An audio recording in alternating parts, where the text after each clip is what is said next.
YouTube, it's Alex. I never really stopped having contractions. They're just really confusing. That's why I'm still home and not at the hospital or anything. But I told you guys in my 36 weeks update yesterday with Paul that I don't know if the contractions were anything. I think it's the start of something, but really iffy about it.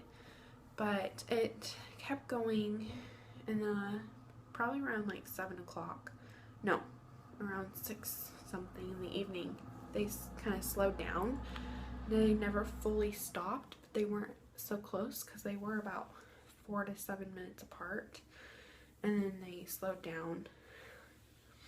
So I'm like, oh, you know, just, you know, false alarm. And then so I started not really doing anything, but just kind of like stopped thinking about it. And then around 7:13, I think, they started picking up again. And I'm like, that's never really happened. That's never happened before. Usually when I have contractions, they happen for a little while and then they stop and then I don't have them anymore.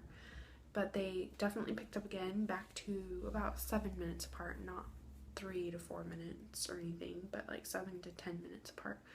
And that went on probably for a good 2 hours. But they never hurt. They were just like really tight, and then they would, you know, they wouldn't even last that long. So it was hard to take it serious when they weren't that long, because usually the serious ones last longer, for about like 55 seconds to like more than a minute, and these seem like 45-second less ones. So I stayed up a little later than I normally would, just because I was uncomfortable. And then I went to bed, I think around, I found a documentary that I had to watch, the Backstreet Boys. I loved the Backstreet Boys when I was a little girl. I loved them.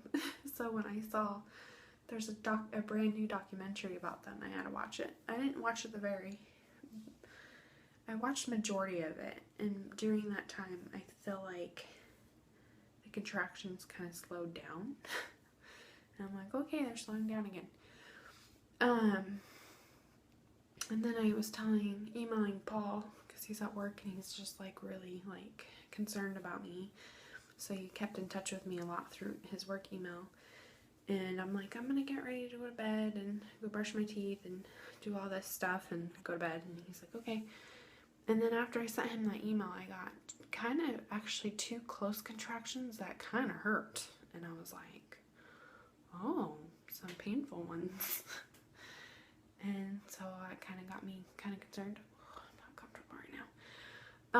So now it's morning, and I didn't sleep very well. I was uncomfortable. I got woken up quite a bit for pretty strong contractions, and I didn't think about them too much because they were so strong. They made me feel like I was going to pee myself. So I would go potty and TMI, but a lot of urine would come out. I'm like, oh, maybe that's why I'm having these contractions, because my bladder's full, because I can definitely irritate your cervix or uterus. But it happened quite a few times. And then Paul got home from his graveyard shift at 8:30 this morning, and we decided me and the kids to sleep in, because I need it. I'm not being a big picky mom right now. I'm making them get up early because I'm trying to rest as much as I can. But I told Paul, I was like, yeah, I had contractions all night, but you know, I'm not taking him too seriously yet. And ever since he's been home, I have not gone back to sleep, but I have been laying in bed, and they're hurting my cervix. When I get a contraction, my cervix will I'll have like a shockwave of pain, and I'm wondering, I would wonder if that's just the baby moving, because the baby's being active right now, and like that's really hurting. And then I'd touch my stomach and it'd be all rock hard. So I'm like, oh, that is a contraction, and it's starting to irritate my cervix, pain wise. So I'm still having contractions. So I've been having contractions, I would say around 2:30 in the afternoon yesterday. So, I really don't know what to make out of this. I really don't know. I kind of want to like pop and be like, I've been having these contractions since you got home and they're hurting now. But, and then another part of me is like, no, you just got off a 12-hour shift graveyard. I need him to have the energy. I don't want him to be awake for the birth, but I don't want him to pass out cold after the baby's here. I don't want to bond with our new baby while Paul's sleeping. So, since I don't know 100% what's going on still, I'm going to let him try to sleep as much as possible. Here's my belly. Sorry, I'm in my underwear. The baby's kicks are really low. Yesterday, or like 2 days ago, they were like in my rib cage, and now they're like pretty low. My stomach just looks different to me. I don't know what to make of it. Also, yesterday I didn't really have an appetite. I didn't eat that much, and I like kind of like force feed myself. Drinking water has been very good. I've had my water jug next to me all yesterday. So I'm not dehydrated.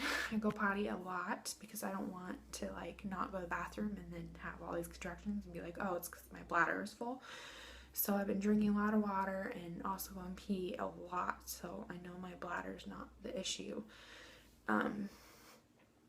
So I don't know. I'm getting really sad because I don't want this baby on my oldest baby that's going to be 5 on his birthday.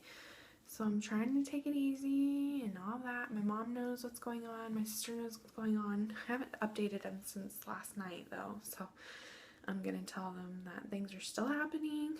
I don't know what to make of them. I definitely can't go back to sleep because the contractions just keep coming and they are starting to hurt, which is good because I'd rather them hurt because I take them a lot more seriously if they're hurting.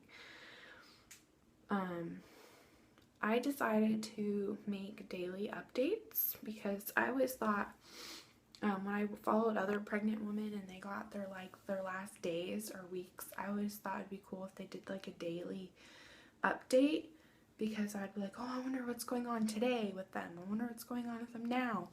And I always thought that would be cool if I could do that. So since I'm having all these symptoms all of a sudden, I think I'm going to start doing daily updates. So even if this turns out to be nothing, I can still update you guys because the baby will be here soon. So, and it would be cool to look back and be like, okay, that wasn't a Labor Day, that wasn't a Labor Day, that wasn't a Labor Day. Ooh, there's a big change right there because things are happening. So yeah, I think I want to do daily updates. So you guys don't have to watch all of them, but they're not just for you, they're for me too. Alrighty, wish me luck that I can wait another week. And if I do have the baby this week, hopefully it's not on Dante's birthday. I'd rather have it the day before or the day after, but not on his actual birthday. And we'll see what happens. Oh, I can't talk. Alright, bye guys.